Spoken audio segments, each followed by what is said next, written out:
All right. Ready to dive deep today. Always ready. We're going to be looking at Marcus Garvey Okay. and the UNIA, Sounds good. Universal Negro Improvement Association. All right. And we're using Race First by Toni Martin as our guide. Excellent. So Marcus Garvey, Yeah. born in Jamaica in 1887, Mm-hmm. wasn't just some figurehead. He really No. was a dynamic force in the early 20th century.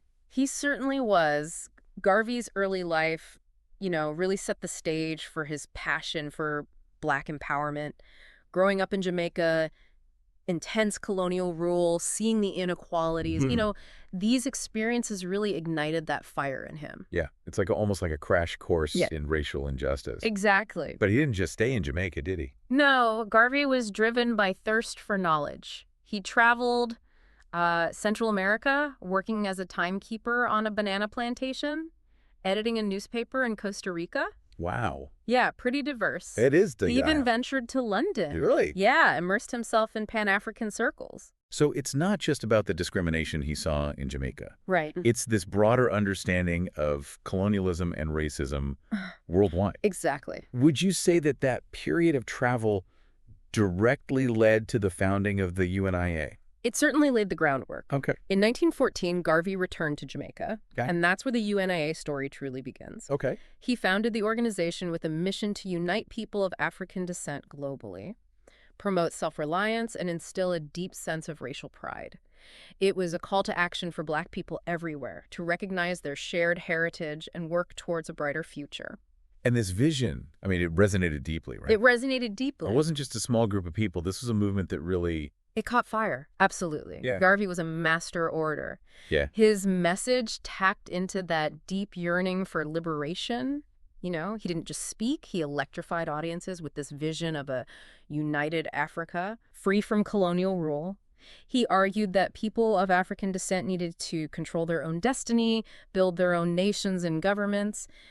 It was a beacon of hope in a world that often relegated Black people to the margins. So let's unpack some of those core ideologies that really fueled the UNIA. Sure. So Pan-Africanism, Black nationalism, the Back to Africa movement. Yes. These were all cornerstones of his message. Each of these concepts had layers of complexity. Pan-Africanism, for instance, it wasn't, a monolithic idea. For some, it meant cultural unity. For others, political solidarity. For others, it meant a physical return to Africa. So even within the UNIA, there were different interpretations of what that actually meant. Different interpretations of what it meant and how it should be achieved. And this is where things get really interesting because it reflects the diversity of thought within the movement. Right. For Garvey, the Back to Africa movement wasn't just symbolic. It was a concrete plan for Black people to reclaim their ancestral homeland and establish a powerful nation free from white domination. It's such a bold vision. It is. And it's incredible to think how it really caught the imaginations of so many people. Yeah. But how did they plan to achieve something so monumental? Right. What kind of programs did the UNIA put in place? Well, they were ambitious. One of the most well-known is the Black Star Line, a shipping company created to facilitate trade between Black communities around the world.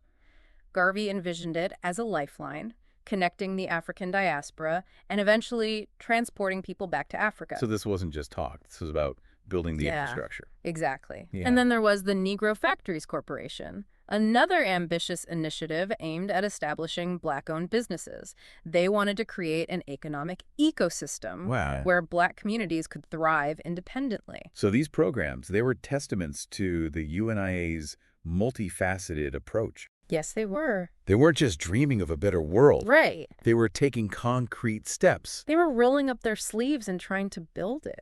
So we have this charismatic leader, a movement fueled by powerful ideas, concrete plans. Yeah. It seems almost too good to be true. Well, I'm guessing it wasn't all smooth sailing.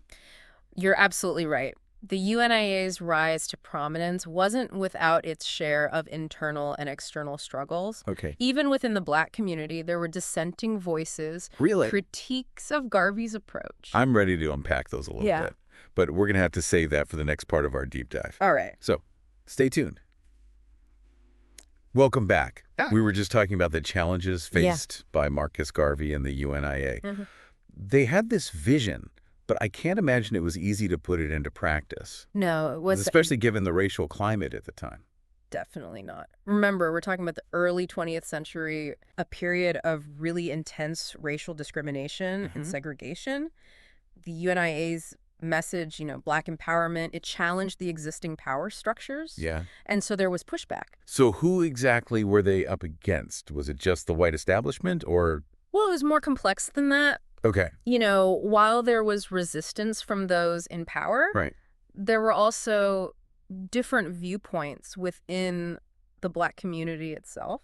Really? W.E.B. Du Bois, a prominent intellectual civil rights leader, famously criticized Garvey's approach. Interesting. He saw Garvey's vision of Black nationalism and separatism as counterproductive to the struggle for racial equality. So you had these two huge figures in the Black community. Yeah.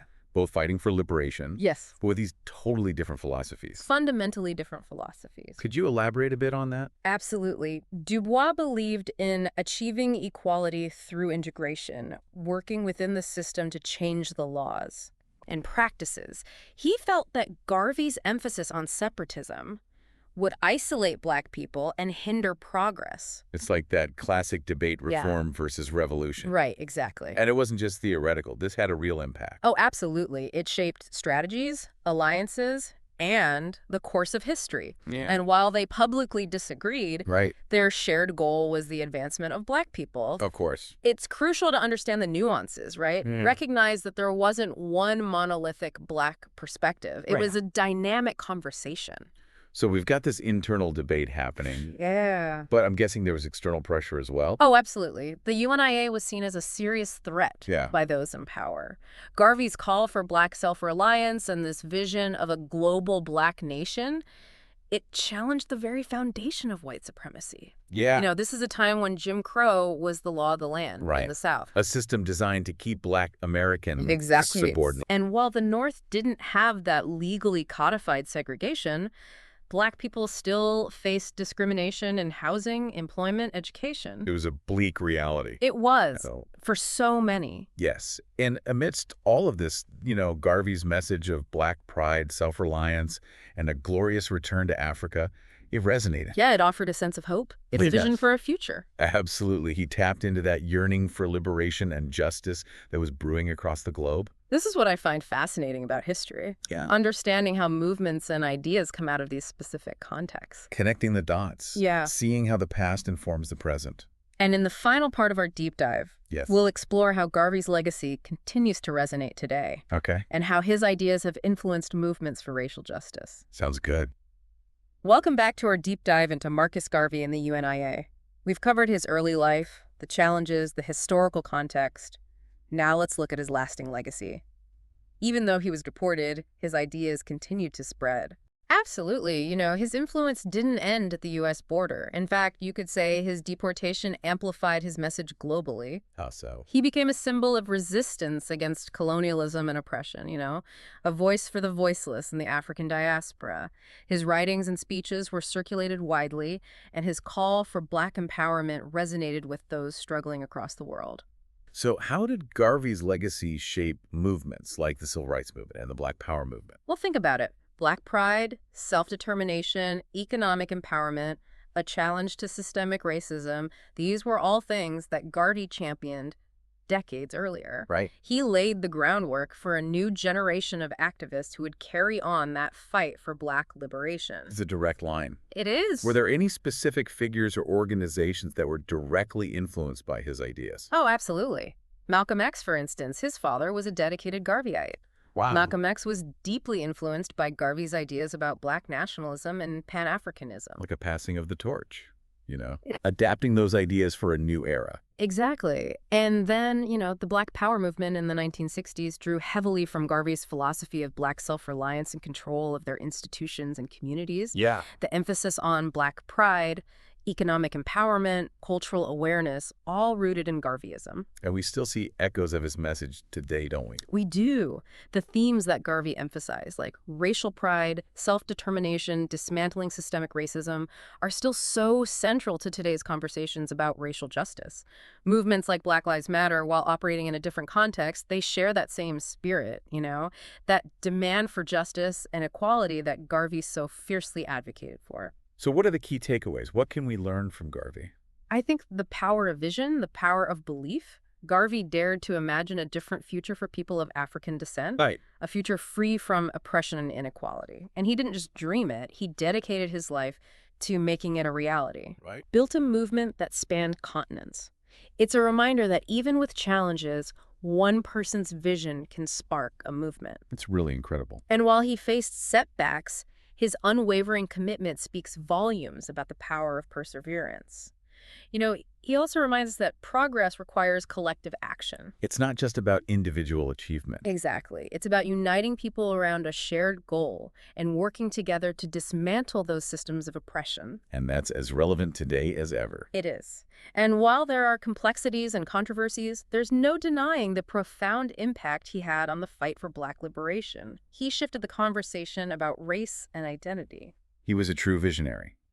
So as we wrap up our deep dive, we encourage you to continue exploring his life and ideas. There's so much more to discover. The philosophy and opinions of Marcus Garvey, for instance, it's a collection of his speeches and writings. And for a more modern perspective, Redemption Song, The Ballad of Joe Strummer. It explores how Garvey's ideas influenced Joe Strummer, the lead singer of The Clash. It's a good one. So, as you continue exploring, consider this. How can we, inspired by Garvey's vision, continue to fight for a world where everyone is treated with dignity and respect? What can we learn from his successes and failures? How can we build on his legacy to create a more just and equitable future? Until next time, fellow deep divers, keep seeking knowledge, keep asking questions, and keep striving for a better world.